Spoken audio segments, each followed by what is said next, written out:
What's up, guys? CD here. It's been a while since I've done a commentary, but I figured now was a good time for it, since I've made a very important change to my gameplay over the last few weeks, which is using ECM Jammer as my primary loadout as opposed to flares. Now, I know most quality chopper pilots have been using ECM Jammer for a while, but it seems like most people, especially jet pilots, have no idea of what else it can do other than just dropping locks. Even the best BF3 wikis and highest rated YouTube videos out there are full of misinformation about the ECM Jammer, so I kind of wanted to go over how it works, and why I find it to be better than flares. So that'll be the focus of today's video, which is all from the end of a platoon match, about 5 or 6 minutes of Caspian Border, where we pulled out a victory at the end. And there were more than a few times where ECM Jammer saved my ass in this match, especially towards the end, so I figured it'd be a good one to illustrate the point. So we're about a minute in, and for those that recognize ECM Jammer, I've been using it here to kind of stay out of danger, and then going real low so I can use the below radar perk to stay off of air-to-air lock while ECM Jammer resets. So that's what I'm doing against these two jets that chased me off of their chopper with missile locks, and there goes one of them. And you'll see on my HUD right there, ECM Jammer ready, and now it says wait while it's active for 5 seconds, and then resets after a complete 10 seconds. You got both jets over there, CD. Keep an eye on the right for a nice head-on collision. Anyway, back on point.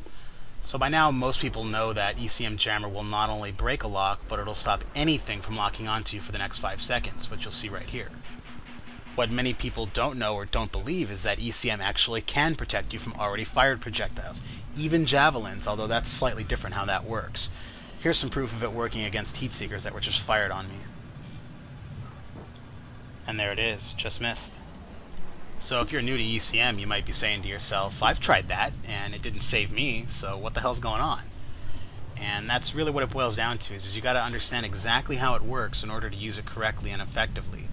And even then, just like flares or anything else, it's no guarantee it's gonna work. So to explain what happened a moment ago with that heat seeker and how I was able to dodge it, you have to understand the second part of ECM Jammer, and that's the Chaff Launcher. Now, it's listed in the tooltip, but again, it doesn't do a very good job of explaining exactly what it does. And what it does is, while you're in that 5-second window of active ECM jamming, right after you push the button, what it'll do is it'll shoot these little white puffs of smoke behind you. I'm sure you've seen them, and if you haven't seen them, you'll notice them now. And inside those puffs of smoke are hot metal or fiberglass particles that will confuse the projectile at the last second and often cause it to miss you or detonate near you. Now, unlike the flare, which is pretty easy to just pop off anytime a heat seeker's on the way, effectively using the ECM Jammer requires timing and a knowledge of direction in order for it to have the best chance of success. Where timing comes into play is that you've only got a 5-second window while the ECM Jammer is jamming and the chaff is actually shooting out of the back of you. So if you do it too early, or of course too late, you're more than likely going to get hit by the projectile. Where direction comes into play has to do with the speed of a jet. Because it's moving so fast, the chaff cloud is actually trailing behind the jet. So that means that in order for it to work the best, you need to have the projectile that's coming at you fly from behind you so that it goes through the cloud and has the highest chance of success. Choppers, on the other hand, they've got it a little easier because they're usually moving slower and they can take projectiles from the front or the sides and are more likely to have the chaff cloud, which you're about to see right there. That's what it looks like. They're much more likely to have projectiles be distracted. With us, in jets on the other hand, we got to be a little more careful and try to make sure that it's behind us if possible. Now again, it should be noted that this is for the best possible chance for it to actually distract the projectile. I've had projectiles coming from the front that have actually been stopped by a chaff, but it doesn't happen nearly as much for obvious reasons. Anyway, now that you've got a basic understanding of how it works, I should probably address the laser/javelin comment now. First off, I should mention that it doesn't always work, but then again, few things in Battlefield 3 do. Now, obviously, if you're being targeted by a javelin, you've got a SOFLAM laser designation on you, or maybe you've got CITV and other guided stuff working against you, but either way, both of those rely on a constant laser designation in order to send the projectile over to you. What this means is that the projectile actually can be in the air, And as long as you time it right, you can kick off ECM Jammer in order to break that lock long enough for you to get away and have the missile miss you. So use it to your advantage in that way.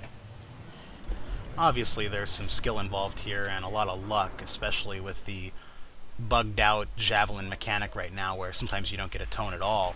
But if you can pull this off, it's just one additional thing that the ECM Jammer can do for you. And even without that, it's still far superior to flares for some of the reasons you've already seen, and for one more very important reason, and that's effective cooldown length. What I mean by that is this. Both the flare and the ECM Jammer are on 10-second cooldowns, but because the ECM actually lasts for 5 seconds, it's only effectively down for the remaining 5 seconds of cooldown. So even if I get trouble with back-to-back locks and can't get below radar to drop the second one, thanks to the ECM's smaller effective cooldown, I have a good shot at getting away by putting distance between myself and the projectile to get a second chaff off. And here's a perfect example of that. It's hard to see the chaff from this angle, but you did see that I just took care of those first 2 heat seekers, but I'm immediately locked up. So I hit that afterburner and I fly straight away, making sure that the next 2 come through the chaff behind me. And sure enough, I just dodged both of those. That's 4 missiles in just under 9 seconds, so if that doesn't explain why ECM Jammer is the last unlock, whereas flares are the first, nothing will. CD jet. Here's a few bonus things that I didn't get a chance to put in the original video that I wanted to address. There's 3 things, in fact, about ECM Jammer. The first of which is that it actually removes you, while active, from the enemy's air radar. Seems to be for about 3 seconds. It might be the full 5, but it doesn't quite seem like it. This can be very handy when you're dogfighting or you get yourself into trouble and you need to disappear from radar briefly so you can afterburner away and get yourself clear. The second thing I really like about ECM Jammer is the psychological factor of it. It seems like most people, even though you've jammed their initial lock, won't switch to another weapon.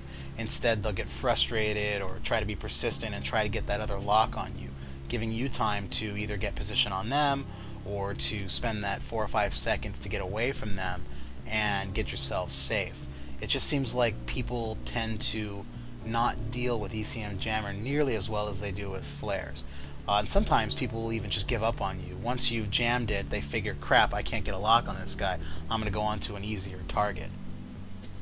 Final point I wanted to make is that the ECM Jammer isn't going to instantly make your game better. You have to get used to using it and the tactics around using it. And you need to change your gameplay a little bit. You need to be cautious about when you get into trouble and make sure that if you do blow it early or you got other trouble coming after you've used it, that you get yourself safe. Use terrain, use below radar, which I use frequently to get myself safe so I can't get an air-to-air lock, giving me time for the cooldown to come back up.